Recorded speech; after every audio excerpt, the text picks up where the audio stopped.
दोस्तों, एक महिला जो पिछले 5 महीने से अपने मायके में रह रही है और वहां पर दूसरों के घरों में काम करके अपना गुजारा किया करती है। एक दिन सुबह जब दूसरों के घरों में काम करने के लिए घर से निकलती ही है तो भी अचानक से उसकी नजर एक गाड़ी पर पड़ती है जो कि कलेक्टर साहब की गाड़ी थी और वह धीरे धीरे उनके घर की तरफ ही आ रही थी। इस गाड़ी को देखने के बाद वह महिला रुक जाती है और उसे देखने लगती है। तभी उसके घर से थोड़ी दूर आकर वह गाड़ी रुकती है और उस गाड़ी में से उसका अनपढ़ पति निकलता है। जैसे ही वह महिला यह सब कुछ देखती है तो बड़ी हैरान हो जाती है। दोस्तों, कौन थी यह महिला और किस वजह से उसका अनपढ़ पति कलेक्टर साहब की गाड़ी से निकला था? कहानी की क्या पूरी सच्चाई है, इसके बारे में जानने के लिए वीडियो को अंत तक जरूर देखें। गुजरात के एक छोटे से गांव में एक लड़की रहा करती है जिसका नाम है खुशी, जो कि पढ़ने लिखने में काफी ज्यादा होशियार है और उसने 12वीं तक पढ़ाई करने के बाद अभी ग्रेजुएशन में एडमिशन लिया है। खुशी पढ़ लिखकर एक बड़ा अधिकारी बनना चाहती है, लेकिन उसकी गरीबी उसके सपनों को कुचल रही थी क्योंकि उसके पिता के पास ज्यादा रुपए पैसे नहीं है और वह जैसे तैसे करके अपनी बेटी को सरकारी कॉलेज में पढ़ा रहे हैं। इसके बाद एक दिन जब खुशी कॉलेज जाती है तो कॉलेज जाते वक्त एक व्यक्ति जो कि मार्केट आया था कुछ काम के लिए, वह खुशी को देख लेता है क्योंकि खुशी कॉलेज के अंदर बड़ी अच्छी तरह से रहा करती थी। वह और लड़कियों की तरह इधर उधर नजरें नहीं घुमाया करती थी, वह जमीन की तरफ देखते हुए चला करती थी और यह स्वभाव उस व्यक्ति को उस लड़की का पसंद आ जाता है। वह व्यक्ति पास ही के गांव का जमींदार होता है जिसके पास अच्छी खासी पुश्तैनी जमीन है और उसके 3 लड़के हैं। जब वह व्यक्ति खुशी को देखता है तो उसके बाद उस कॉलेज में जाकर खुशी के बारे में पता करता है और उसे उसके घर का एड्रेस भी मिल जाता है। इसके बाद वह खुशी के घर जाता है और उसके पिता से उसकी बेटी का हाथ मांगने लगता है। अब खुशी का पिता जब यह बात सुनता है कि एक बड़े जमींदार मेरी बेटी का हाथ मांगने आए हैं तो वह कहने लगता है कि साहब, क्यों मजाक कर रहे हो? हम लोग गरीब जरूर है लेकिन हमसे इस तरह का मजाक मत करो। तो वह जमींदार कहने लगता है कि दरअसल तुम्हारी बेटी के रहने का तरीका मुझे बहुत अच्छा लगा और मुझे ऐसी बहू अपने बेटे के लिए चाहिए। मुझे दहेज में कुछ भी नहीं चाहिए। अगर तुम्हारे पास शादी करने की व्यवस्था भी ना हो तो मैं अपने पैसों से शादी करा दूंगा, बस तुम शादी के लिए हामी भर लो। और जब पिता देखता है कि उसके पास पैसों की तंगी भी है और ऊपर से फिलहाल उसकी बेटी की शादी आसानी से हो रही है तो वह भी रिश्ते के लिए हामी भर देता है। और जैसे ही खुशी कॉलेज से वापस आती है तो उसका पिता उसे बता देता है कि बेटी, तुम्हारी शादी के लिए एक रिश्ता आया है और हम लोगों ने हामी भर दी है। बहुत बड़ा घराना है, उनके पास ढेर सारी पुश्तैनी जमीन है और वे जमींदार लोग हैं, पास ही के गांव के ग्रामीण लोग हैं और उस घर में अगर तुम्हारी शादी हो जाएगी तो तू रानी की तरह वहां पर ऐश करेगी। अब ये बात सुनकर बेटी अपने पिता से मना करती है क्योंकि वह पढ़ लिख कर एक बड़ा अधिकारी बनना चाहती है। लेकिन पिता कहते कि बेटी, मेरे पास अब इतने पैसे नहीं है कि मैं तुम्हें पढ़ा लिखा कर बड़ा अधिकारी बना दूं और उसके बाद भी अगर तुम्हारी पढ़ाई मैं करवाता भी हूं तो इसकी क्या गारंटी है कि तुम एक बड़ा अधिकारी बन जाओगी? इससे अच्छा तो तुम शादी कर लो, यही ठीक रहेगा। अब बेटी जब पिता की हालत को देखती है और उसकी बातों को सुनती है तो वह भी इस बात के लिए एग्री हो जाती है और कहती है कि ठीक है पिताजी, अगर आप ऐसा चाहते हो तो ऐसा ही हो जाएगा। उसके बाद खुशी के पिता उस बड़े जमींदार के पास खबर भिजवा देते हैं और यहाँ पर इन दोनों की शादी तय हो जाती है। जमींदार के 3 लड़के थे और एक कारण यह भी था जमींदार का खुशी को पसंद करने कारण यह है कि क्योंकि जमींदार के लड़कों की शादी नहीं हो रही थी। जमींदार का जो बड़ा लड़का था वह ज्यादा पढ़ा लिखा नहीं था और ऊपर से पैसे की वजह से वह इधर उधर बदनाम भी था कि यह लोग किसी की भी इज्जत नहीं किया करते ना। तो इसी वजह से जो जमींदार होता है उस लड़की से अपने बेटे की शादी करने के लिए तैयार हो जाता है और धीरे धीरे कुछ दिनों में उन दोनों की शादी हो जाती है।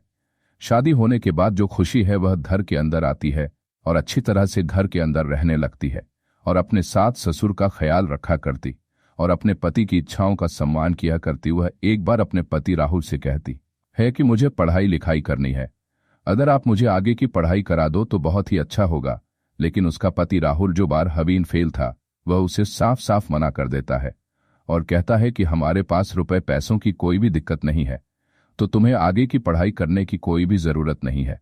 घर के अंदर आराम से रहो, घर का काम करो, वैसे भी तुम्हें बच्चे ही संभालने हैं। ऐसा कहकर पति ने मना कर दिया था। लेकिन वहीं पर उसी घर के अंदर उसका एक छोटा देवर था जिसका नाम था अनुज, जो कि बीएससी में पढ़ाई कर रहा था और उसकी पढ़ाई को देखकर खुशी बड़ी खुश होती है। अनुज का व्यवहार अपने भाई के बिल्कुल विपरीत था। वह अपनी भाभी का आदर किया करता और उसे मां की नजरों से देखा करता। इधर रोहन के माता पिता हैं, वे भी बड़े ही अच्छे थे, लेकिन यहाँ पर जो उसका भाई अनुज था वह पूरी तरह से दौलत के घमंड में चूर रहा करता था। अब इसके बाद जब अनुज पढ़ाई करता रहता है तो खुशी अपने सपनों को अनुज के अंदर जीने लगती है और वह अनुज को एक बड़ा अधिकारी बनने के लिए प्रेरित करने लगती है। लेकिन जो अनुज होता है अभी इस बात को नहीं समझता है और वह भाभी की बातों को यूं ही मजाक में उड़ा दिया करता और बिल्कुल भी इस बारे में नहीं सोचता है। वह पढ़ाई लिखाई में तो अच्छा था, लेकिन उसे पता था कि उनके पास काफी रुपया पैसा है, तो उन्हें इस चीज की जरूरत नहीं है कि वह लोग बड़े अधिकारी बने। वैसे भी अगर वह जीवन भर कुछ भी ना करें तो भी इतनी इनकम परिवार की थी जिस इनक से उनकी जिंदगी आराम से व्यतीत हो जाएगी। इसी वजह से वह फिलहाल अपनी भाभी की किसी भी बात पर कोई भी गौर नहीं देता है। लेकिन तभी एक दिन अचानक से वह एक होटल पर बैठा हुआ था और उस होटल पर कलेक्टर साहब आते हैं, जिनका रुतबा देखकर वह एकदम से हिल जाता है। वह वहीं के कलेक्टर साहब थे। उनके पास सिक्योरिटी थी और साथ में सरकारी गाड़ी थी और साथ में ड्राइवर भी था। यह सब कुछ देखकर वह पूरी तरह से हैरान हो जाता है और सोचने लगता है कि अगर ऐसा रुतबा हो तो वह इस पैसे के सामने बहुत कुछ है। इसके बाद वह अपनी भाभी की बातों को और भी ज्यादा सुनने लगता है और भाभी उसे बार बार मोटिवेट किया करती है। बड़ा अधिकारी बनने के लिए धीरे धीरे जो छोटा बेटा होता है अनुज, उसकी ग्रेजुएशन कंप्लीट हो जाती है और उसके बाद वह कोचिंग करने के लिए बाहर जाना चाहता है। जब बड़ा भाई राहुल यह देखता है कि छोटा पढ़ाई लिखाई करना चाहता है तो पहले तो उससे मना करता है, कहता है कि भाई तो क्या करेगा, घर के अंदर आराम से रह, कोई भी दिक्कत नहीं है, हमारे पास अच्छा खासा रुपया पैसा है। लेकिन अनुज के दिमाग में जो उसकी भाभी ने उसे बताया था कि बड़े अधिकारी का अच्छा खासा रुतबा होता है और पैसे से वह चीज नहीं खरीदी जा सकती, वह सभी बातें घूम रही थी। और साथ में उसने खुद ने अपने आप ही कलेक्टर साहब को भी देख लिया था, तो इसी वजह से वह इस बात के लिए फोर्स करने लगता है। बड़ा भाई जब देखता है कि छोटा फोर्स कर रहा है उसकी इच्छा के विरुद्ध, तो वह उसे मना करने लगता है, कहता है कि नहीं, मैं तुम्हें पढ़ने के लिए नहीं जाने दूंगा। और छोटा भाई जब यह देखता है कि बड़ा भाई मना कर रहा है तो वह उससे लड़ाई करने लगता है और इस लड़ाई के दौरान जो बड़ा भाई है वह कह देता है कि हमारी तरफ से तो कुछ भी कर, लेकिन मैं बिल्कुल भी तुम्हें इस बात के लिए सपोर्ट नहीं करूंगा। अगर तुम्हें आगे की पढ़ाई करनी है तो घर से तुम्हें एक भी पैसा नहीं मिलेगा। दरअसल जो राहुल था फिलहाल घर का बड़ा लड़का था और घर का पूरा चार्ज उसी के हाथ में था। माता पिता भी अपने बड़े बेटे को समझाने की कोशिश करते हैं, लेकिन वह अपने घमंड में काफी ज्यादा चूर था और वह साफ साफ मना कर देता है। इसके बाद जब अनुज को अपने सपने टूटते हुए दिखाई देते हैं तो वह एक शाम को अपनी भाभी से बात कर रहा था। जब उसके घर में उसका भाई नहीं था तभी उसकी भाभी उसे कुछ पैसे ला कर देती है और कहती है, लो अनुज, यह रहे पैसे और इन पैसों से अपनी से जिंदगी को बनाओ और एक बड़ा अधिकारी बनकर दिखाओ, लेकिन यह बात तुम्हारे भाई को पता ना चल जाए और तुम यहां से बेशक से जा सकते हो। ऐसा कहकर उसने अपने वो पैसे दे दिए थे जो पैसे वह अब तक इकट्ठा कर रही थी, क्योंकि यहाँ पर बड़े घराने में उसका रिश्ता हुआ था, तो शादी के टाइम पर जितने भी पैसे उसके पास इकट्ठे हुए थे सभी को उसने एकत्रित करके रख रखा था। अब अनुज को जब पैसे मिलते हैं तो उसके बाद अपने माता पिता की आज्ञा लेता है और कोचिंग करने के लिए बड़े शहर में चला जाता है। अनुज वहां पर जाकर कोचिंग करने लगता है। इधर जो राहुल है उसको यह बात जब पता चलती है कि अनुज यहां से चला गया है तो उसके बाद उसे बड़ी ही नाराजगी होती है, लेकिन उसने उससे पैसे नहीं लिए थे तो इसी वजह से वह कुछ भी नहीं कह पाता है। धीरे धीरे समय बीता, समय के साथ साथ उसे और भी पैसों की जरूरत पड़ जाती है। इसके बाद वह अपने पिता से इस बारे में बात करता है, लेकिन पिता पूरी तरह से लाचार था, क्योंकि फिलहाल घर का पूरा लेखा झोंका बड़े बेटे के हाथ में उसने सौंप रखा था और बड़ा बेटा बिल्कुल भी नहीं चाहता था कि उसका छोटा भाई पढ़ लिख कर कामयाब हो। इसके बाद वह इस बात को लेकर काफी चिंता में रहता है और यह बात कहीं ना कहीं से खुशी को पता चल जाती है।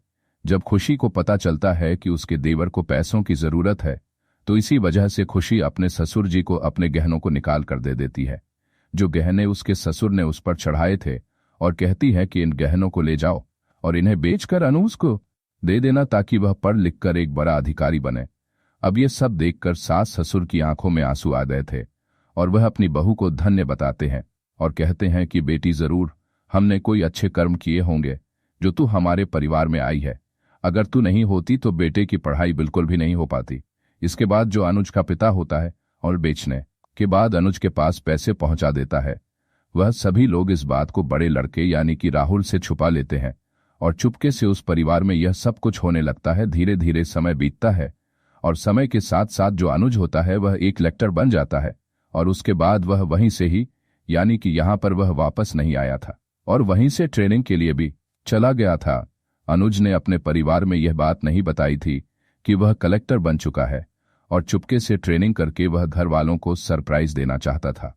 उसके अपने माता पिता से बात तो होती थी लेकिन उसने कभी भी यह बात महसूस नहीं होने दी थी और कहा था कि अभी तो मुझे लगभग 1 साल और लगेंगे।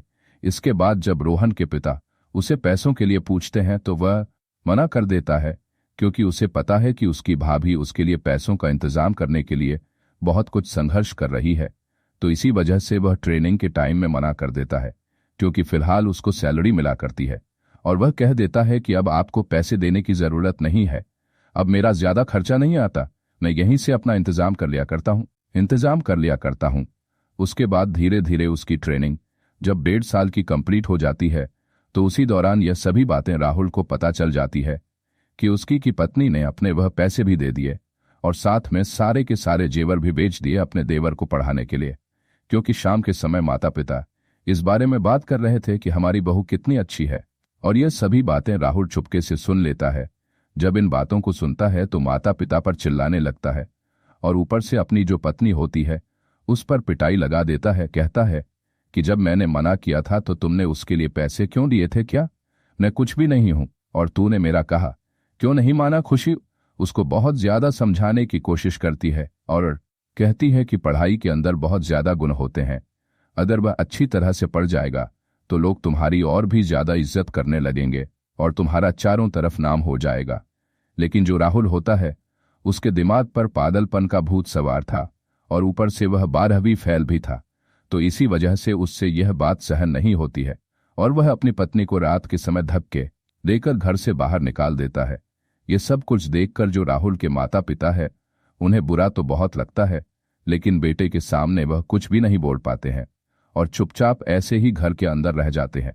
इसके बाद खुशी वहां से अपने मायके चली जाती है और वहीं पर रहने लगती है। वहां पर उनकी हालत काफी ज्यादा खराब थी, तो इसी वजह से जो खुशी होती है पर दूसरों के घरों में काम किया करती है ताकि वह अपने परिवार के ऊपर बोझ ना बने और वहीं पर बनी रहे। उसे विश्वास था कि उसका देवर अनुज जरूर वापस आएगा और वह उसे यहां से वापस ले जाएगा। और उसके बाद जब उसके माता पिता उसे कहते हैं कि बेटी हम लोग बात कर लेते हैं तो वह मना कर देती है। कहती है कि नहीं पिताजी, अभी सही समय नहीं है, जब सही समय आ जाएगा तो उसके बाद हम लोग बात कर लेंगे। ऐसा कहकर वह अपने पिता से मना कर देती है और वहीं पर इसी तरह से अपना जीवन व्यतीत करती रहती है। धीरे धीरे समय बीतता है।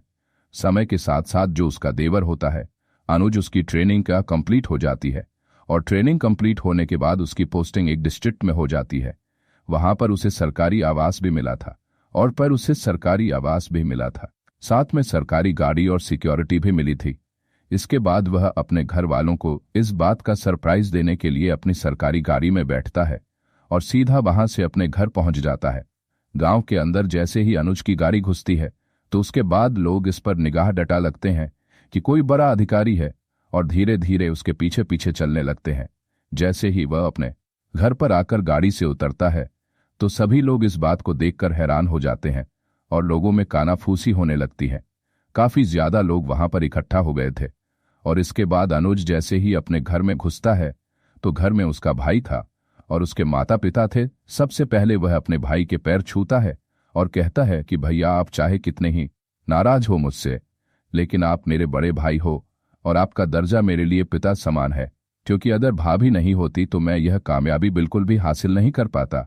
इसके बाद वह अपने माता पिता के पैर छूता है और अपनी भाभी को घर के अंदर ढूंढने लगता है। लेकिन जब घर के अंदर उसे उसकी भाभी नहीं मिलती तो अपने माता पिता से भाभी के बारे में पूछता है तो उसके माता पिता पूरी कहानी उसे बता देते हैं, किस किस तरह से तुम्हारे भाई को इस बारे में पता चल गया था और इसी वजह से तुम्हारे भाई ने उसे धक्के देकर निकाल दिया है। इसके बाद अनुज को थोड़ा सा गुस्सा आ जाता है और वह अपने भाई का हाथ पकड़कर उसे घर के बाहर ले जाता है और चीख चीख कर कहने लगता है कि देखो, यह भीड़ है, आज से पहले कभी हमारे घर पर इतनी भीड़ इकट्ठा हुई है। भले हमारे पास कितना ही पैसा हो, कितना ही रुतबा हो, लेकिन यह चीज क्या आपने महसूस की है? इसके बाद जो उसका भाई राहुल होता है, उसकी भी आंखें नम हो जाती हैं और वह अपने छोटे भाई और माता पिता से इस बात के लिए माफी मांगने लगता है। तो अनुज अपने माता पिता से कहने लगता है कि माँ बाबूजी, वह बात तो ठीक है, भैया ने भाभी को घर से निकाल दिया था, लेकिन आप लोग इस बारे में मुझे भी तो बता सकते थे। तो अनुज का पिता कहता है कि नहीं बेटा, बता तो हम देते, लेकिन हम लोग समझ रहे थे कि अब भी तेरी पढ़ाई चल रही है, अगर तुम्हें इन सब चीजों के बारे में पता चलेगा तो तुम्हारी पढ़ाई में डिस्टर्बेंस हो जाएगा। इसके बाद जो अनुज होता है वह अपने भाई को अपने साथ गाड़ी में बैठता है और कहता है कि जो भूल आपने की है उसे आप ही को सुधारना होगा, और अब हम लोग भाभी के पास जा रहे हैं। इसके बाद दोनों भाई कलेक्टर वाली गाड़ी में बैठते हैं और वहां से सीधा वह खुशी के घर पर पहुंच जाते हैं। खुशी अपने घर से काम के लिए जा रही थी, जैसे ही इस गाड़ी को देखती है रुक जाती है, लेकिन जैसे ही गाड़ी रुकती है तो उसके बाद उसका वह पति राहुल, जिसने उसे लाने से भी मना कर दिया था, वह उस गाड़ी से उतरता है और उतरने के बाद अपनी पत्नी की तरफ बढ़ने लगता है। जैसे ही राहुल खुशी के पास आता है तो एकदम से हाथ जोड़कर रो रो कर उससे माफी मांगने लगता है। खुशी यह सब कुछ देखकर हैरान है कि उसका वह अनपढ़ पति, जिसने पढ़ाई लिखाई को काफी दिनों पहले बंद कर दिया था, वह कलेक्टर साहब की गाड़ी में कैसे, और इसके साथ पुलिस वाला भी है। तभी उस गाड़ी में से उसका देवर अनुज निकलता है और निकलने के बाद वह अपनी भाभी के पैर छूने लगता है। जैसे ही खुशी अपने देवर को कामयाब हुआ देखती है तो एकदम से उसकी आंखें नम हो जाती हैं और वह अपने देवर को गले से लगा लेती है और फूट फूट कर रोने लगती है। इसके बाद उसका पति उससे माफी मांगता है और कहता है कि खुशी मुझे माफ कर दो, मैंने बहुत बड़ी गलती कर दी, जो तुम जैसी महिला को अपने घर से निकाल दिया, लेकिन अब तुम्हें हम यहाँ पर नहीं रहने देंगे, तुम हमारे साथ चलो और वहीं पर हमारे साथ रहना। और उसके बाद वह लोग वहां से वापस अपने घर आ जाते हैं। घर में आने के बाद जो खुशी होती है वह इस बात की बड़ी खुशी मनाती है, जो राहुल था उसका भी घमंड चूर चूर हो गया है इस रुतबे को देखकर जो उसके छोटे भाई ने प्राप्त किया है। इसके बाद वह अपने माता पिता का आदर करने लगता है और अपनी पत्नी का कहा मानने लगता है। इससे पहले भी खुशी उसे समझाया करती थी, लेकिन वह उसकी एक बात भी नहीं मानता था और कहता था कि तू औरत है तो औरत की तरह रहे। लेकिन यहाँ पर खुशी की समझदारी की वजह से उसे घर के अंदर इज्जत मिलने लगी। राहुल को बिना मतलब कि गांव वाले बड़ी इज्जत की दृष्टि से देखने लगे, क्योंकि उसका छोटा भाई एक कलेक्टर है। इसके बाद जब कलेक्टर साहब की शादी होती है तो वह अपनी पत्नी को पहले अपनी भाभी के बलिदानों के बारे में बता देता है और इसके बाद उसकी पत्नी भी उनकी बहुत इज्जत करने लगती है। पूरा परिवार एकजुट होकर रहता है और माता पिता भी इस बात को देखकर बड़े ही खुश होते हैं। तो दोस्तों, यह थी आज की कहानी। आपको कहानी कैसी लगी कमेंट करके अवश्य बताइए। दोस्तों, राहुल के बारे में आपकी क्या राय है और अनुज के बारे में आप क्या सोचते हैं? खुशी जैसी भाभी के बारे में आप 2 लाइन अवश्य लिखिए। अगर कहानी आपको जरा भी पसंद आई हो तो हमारे वीडियो को भी एक लाइक कर दीजिए। मिलते हैं फिर से एक नई इंटरेस्टिंग कहानी के साथ। धन्यवाद।